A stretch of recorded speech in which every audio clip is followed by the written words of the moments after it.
Isn't the Waitangi Tribunal already, though, a political institution? I mean, you've got Dr. Fox who's heading it up. She's got a pretty clear worldview, I think. And if you have a look at I thought it was only 20 people on the commission, but the Waitangi Tribunal has been moving into areas, I think, outside its remit under the 1975 Act. Oh, Damien, if you think it, then it's got to be true, doesn't it? People may disagree with me on that. But the Waitangi Tribunal does appear to be pushing a quite a clear narrative. It's ruled on issues of sovereignty. It's going further than, I think, what was envisaged when it was created in 1975 of resolving treaty settlement claims. So isn't there an argument that you can make? Doing things like working out what the principles are and still have today, even though some people think that we don't.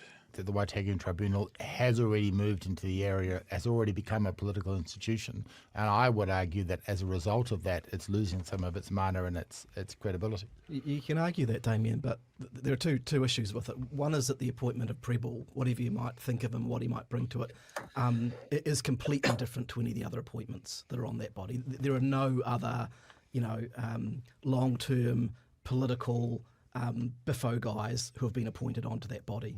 Prebble is the only person who fits that particular box. And in terms of your broader critique there, it's not quite right because, of course, the tribunal does have the permissive ability. Some of its mana and its credibility. Goodness gracious me. Whoopsie doodles. Oh, it's been sitting there for so long. That's what it's gone and done, hasn't it? 29 something. So we'll go to about there and then we'll stitch together after the show. This is the ACT Party saying we're going to... So isn't the tribunal does have the permissive ability to inquire into treaty issues, but it's not a determinative body. So it can make recommendations, it can come to views, but ultimately the government of the day will respond to those.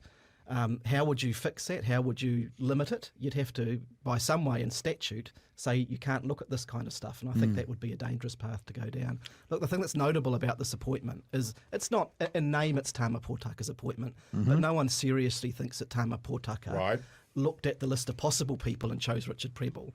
I know how this process works. It's the Appointment and Honours Committee. This is the ACT Party saying we're going to have our guy on here and forcing Tama Potaka humiliatingly to put someone on there that I don't think Tama Potaka wanted to put on there. Michael, and I think that's a notable thing. And to have the ACT Party really leading policy and decision making in the semi-constitutional area of Crown Māori affairs, I think is the 7 or 8% party that's part of the government is notable and is worrying. Well, just staying on.